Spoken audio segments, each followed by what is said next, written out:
I don't mind parking on this image. This is eastbound. It's got a decent view of the Grand Mesa, elevation 10,000 feet. If you, like I said, if you're heading up there to do some mushroom hunting, elevation between 95 and 11,000 feet, that's where a lot of people are reporting great mushrooms.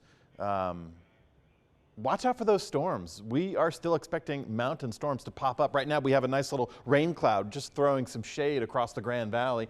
This has happened several times throughout the day. So if you were outside working, outside playing, that cloud, that shade really helped cool things down a little bit. If otherwise you were in that direct sunlight and it felt rather hot. Hazardous weather across the western slope? Not so much.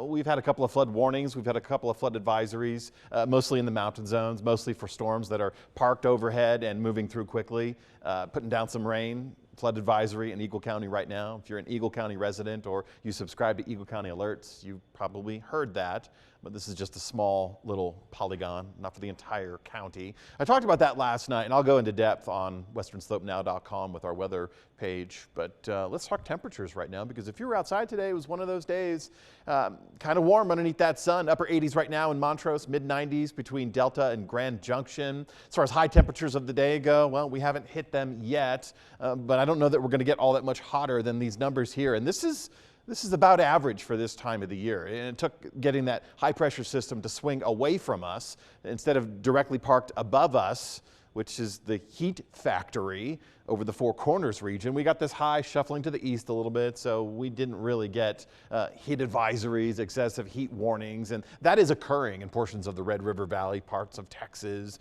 parts of Southern California, Nevada, Southern Arizona as well. These areas are really cooking. Of course, the desert Southwest generally always is a bit hotter in August. But with this high pressure system migrating away today, at least we're not under that direct influence of extremely hot temperatures, or it would be record-setting temperatures if that were the case. As we get into Saturday, the heat's going to stick around.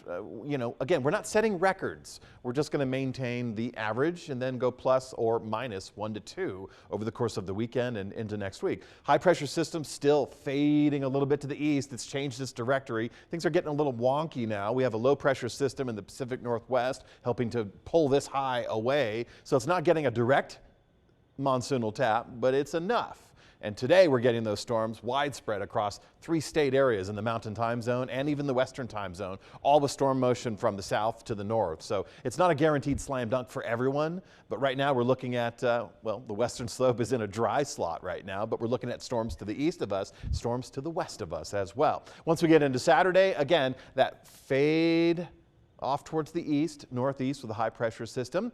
Still will put storms, but mostly for the Four Corners region. Again with the San Juans, again with the San Luis Valley, Alamosa. If you're heading down there to wrestle alligators, it's probably going to be a cool weekend for that with the rain showers and not the heat. And we'll see those mountain storms popping up again. So if you're getting to elevation, if you're trying to bag a 14, or if you're doing some camping, make sure you're aware of lightning protocol, make sure you're aware of flooding. Don't camp.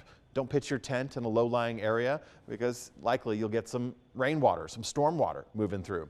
Low pressure system off towards the north, another high pressure system off towards our west. Now, this is influencing a little bit of dry air into our area, so we're not guaranteed showers, but we will maintain them each and every afternoon through the weekend. They will pop up, and on Sunday, same story goes. High pressure system still not weak, not strong, but still driving force with that monsoonal tap. On radar right now, you can see just that. Storms off towards the divide, off towards our east in Minern right now, Eagle County, Battle Mountain Pass, probably not the best place to be driving right now at those elevations. Montrose, the Uncompahgre Valley, not so much with the storms. I've been watching some storms come up over the Cimarron area and over the Gunnison area as well. Mostly it's just dark clouds right now, but all that action going on in Craig. This afternoon, we've been dealing with some pretty intense showers and thunderstorms, and we've had some lightning strikes. And all these storms do have lightning, and the good news is all these storms are moving about 15 to 25 miles per hour, so they're not parked over one area. They're not stationary, which would create some flooding problems, but they are putting down enough rain to create flooding problems. Are you with me? All right. With the forecast for Grand Junction, pretty close to the averages for this time of the year. Our warmest and driest days should be Monday, Tuesday, but each and every afternoon, we have that chance of popping up a shower.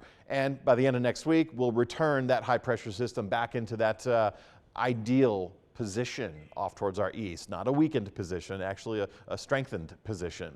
And we'll see more showers and thunderstorms by the end of next week. For Montrose and for everyone on the western slope, folks, we're going to have these storms available to us each and every afternoon.